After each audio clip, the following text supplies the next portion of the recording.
Welcome to G-Fun Facts Online. Today we are dismantling the illusion of digital reality. The era of seeing is believing has officially ended. In its place, we have entered the age of zero-trust media. This is a digital landscape where a video of a world leader declaring war, a voice message from a CEO authorizing a billion-dollar transfer, or a distress call from a loved one can be synthesized with terrifying fidelity on a simple gaming laptop.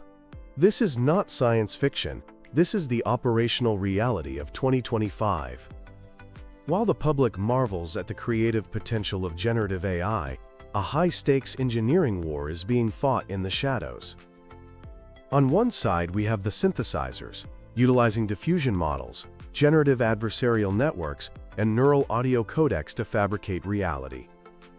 On the other side are the forensic engineers, a new breed of digital detectives, armed with biological signal processing, spectral analysis, and cryptographic provenance tools. In this episode, we are going to tell the comprehensive story of that battle, the technical arms race to define the future of truth. To understand how to detect a lie, one must first understand how it is constructed. The term deepfake is a portmanteau of deep learning and fake, but the engineering behind it has evolved far beyond the simple face-swapping apps of the late 2010s. Let's look at the architecture of identity theft. The foundational technology of early deepfakes like Deep Facelab and FaceSwap relied on something called autoencoders. An autoencoder is a neural network composed of two parts, an encoder and a decoder. If you want to swap a celebrity's face onto a target's body, the system is trained on thousands of images of both faces. The encoder compresses the face into what engineers call a latent space. This is a mathematical representation of facial features, the positioning of the eyes, the nose, and the mouth, but minus the identity-specific texture. The deception occurs by training two decoders, one for person A and one for person B. During the generation phase, the system feeds the latent representation of person B into the decoder trained for person A. The result is person B's expressions rendered with person A's skin, wrinkles, and lighting. However, these early autoencoders had a significant engineering flaw. They struggled with blending boundaries, specifically the rectangular crop where the fake face meets the real head. This created a distinct artifact known as the resolution mismatch, where the face looked sharper or blurrier than the rest of the video. But by 2024, the paradigm shifted. We moved from GANs to latent diffusion models, or LDMs. Unlike GANs, which pit two networks against each other, a generator creating fakes, and a discriminator critiquing them, diffusion models work differently. They work by gradually adding noise to an image until it is static, and then learning to reverse the process to reconstruct a clear image from pure noise. The threat here is massive, because diffusion-based deepfakes handle lighting and texture with superior realism. They do not merely paste a face. They dream the entire scene pixel by pixel, ensuring that shadows, reflections in eyes, and skin subsurface scattering are physically consistent. This eliminated the blending boundary artifacts that early detectors relied upon. But visuals are only half the battle. Visuals convince the eye, but audio convinces the brain. Modern voice cloning engines utilize neural audio codecs.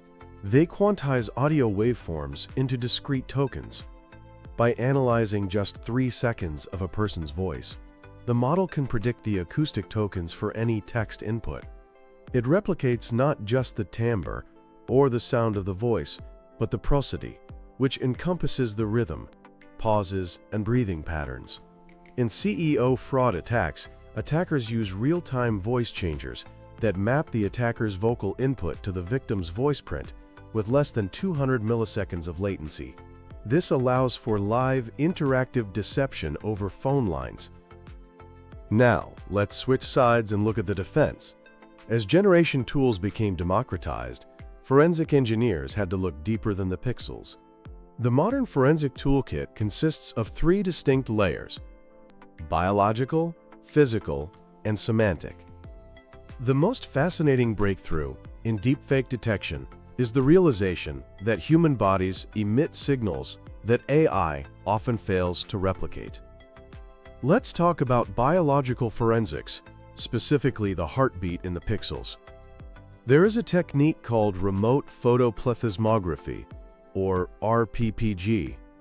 Every time your heart beats, blood rushes to your face, causing a microscopic change in skin color, becoming slightly redder, and a minute physical expansion.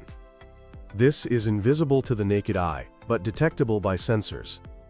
Algorithms like FakeCatcher, developed by researchers at Intel and Binghamton University, extract these RPPG signals from video feeds. They map the blood flow across different regions of the face, like the forehead, cheeks, and chin.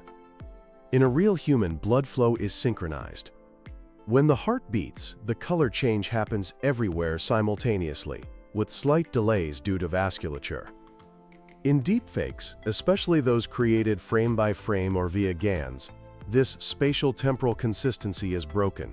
The left cheek might pulse at a different rate than the right cheek, or the pulse signal might be entirely absent or random noise.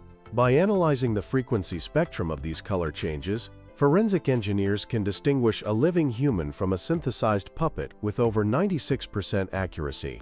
Then there is the eye blink test.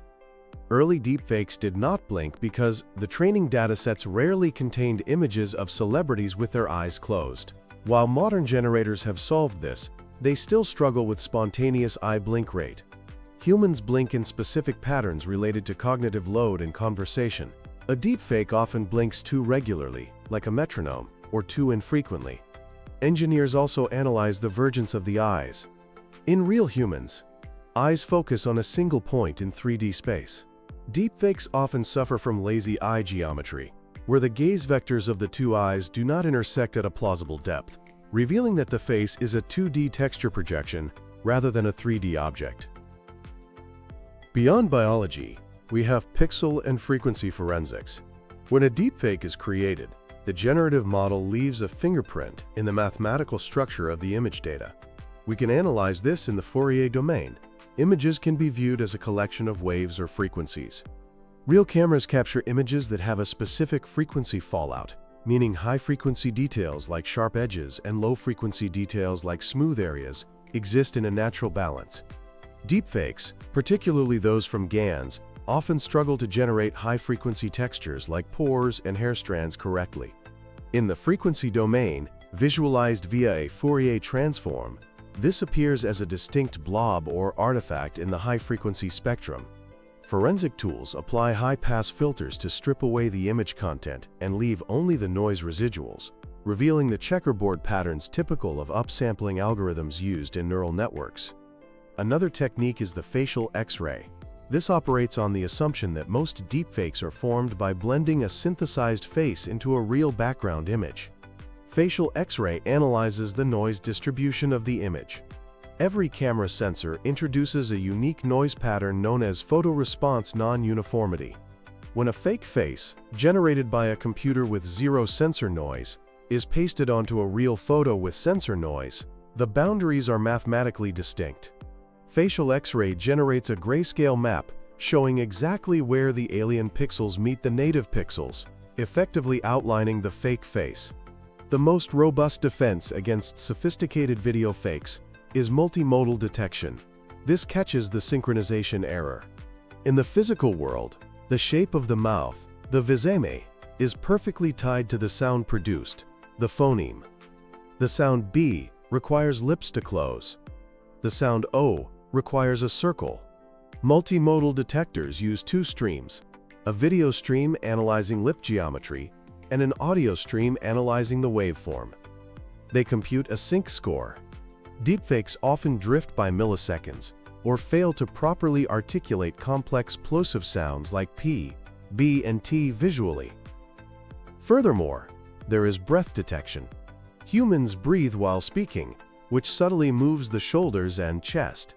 Audio-only deepfakes often lack the sound of inhalation, or the visual video does not match the timing of the breath heard in the audio. Detectors flagging this physiological mismatch are highly effective against puppet deepfakes. However, forensics is not a static field. It is a cat-and-mouse game. This brings us to the arms race of adversarial attacks and countermeasures.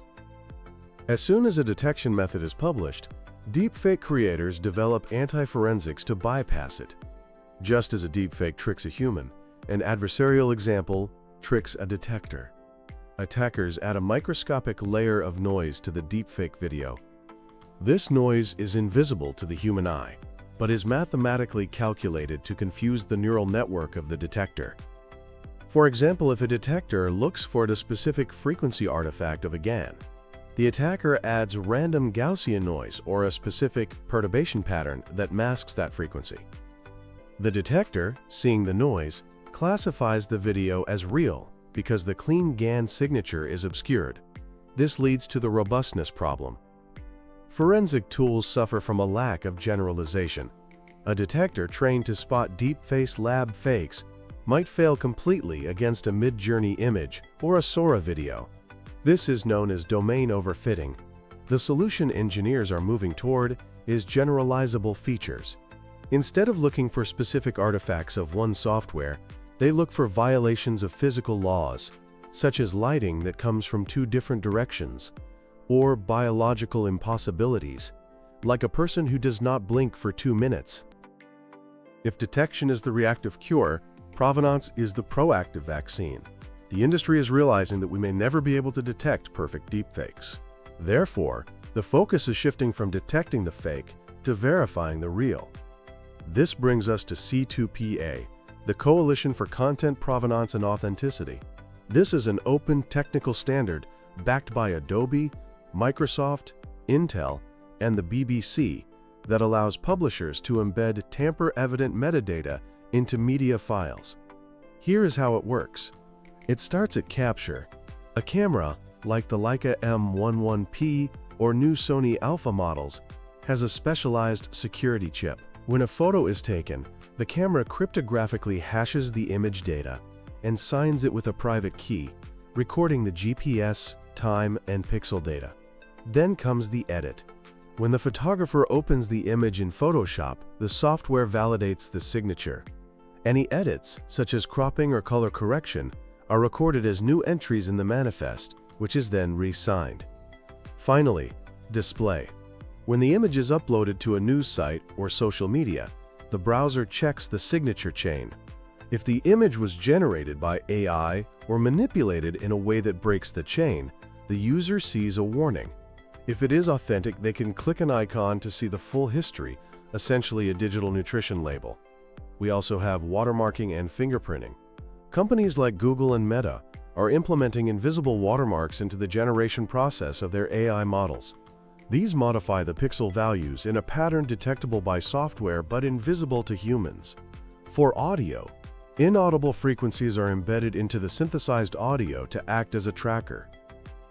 This engineering battle has profound psychological casualties.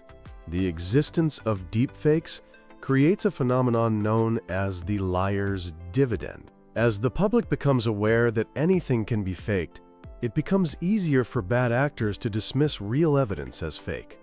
A politician caught on tape accepting a bribe can simply claim that it is a deepfake, and a significant portion of the populace, conditioned to distrust media, will believe them. This shifts the role of forensic engineers from mere detectors to authenticators. In legal settings and journalism, the burden of proof is reversing. It is no longer enough to show a video. One must provide the forensic report or the C2PA manifest that proves the video's chain of custody. So, what lies ahead in 2025 and beyond? We are facing real-time liveness challenges. As deepfakes move to live video calls, threatening Know Your Customer protocols and remote work security, passive detection is not enough. We are moving toward challenge response systems. During a video call, a security system might ask the user to perform a specific, random action, such as turning their head 90 degrees left, covering their mouth with their hand, or pinching their nose. Current deepfake models, especially 2D-based ones, struggle with extreme angles and occlusions. When a hand passes over a deepfake face, the AI often glitches, rendering the hand behind the face or blending the textures grotesquely. The regulatory anvil is also dropping. The EU AI Act mandates that AI-generated content must be clearly labeled. In the US, the FTC is exploring rules that would make deepfake tool developers liable for harms caused by their software if they fail to include watermarking or safety guardrails. Finally, we are moving towards semantic forensics. The next generation of detectors will use large multimodal models to understand context. For example, if a deepfake video shows the Eiffel Tower with 3 moons in the sky, pixel-level forensics might find the image perfect with no artifacts. But a semantic detector will flag the logical impossibility because Earth has only 1 moon.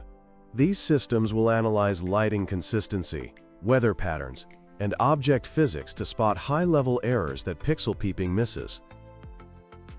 In conclusion, deepfake forensics is not a problem to be solved. It is a security lifecycle to be managed, much like spam filters or antivirus software. As generative AI reaches the point of perceptual indistinguishability, where no human can tell the difference, our reliance on engineering controls like cryptography, biological signal analysis, and provenance standards will become absolute. The battle against digital deception is no longer about preserving the magic of the internet. It is about preserving the fundamental consensus of reality upon which society functions. The engineers building these defenses are not just debugging code, they are debugging the future of truth itself. Thank you for listening to G Fun Facts Online.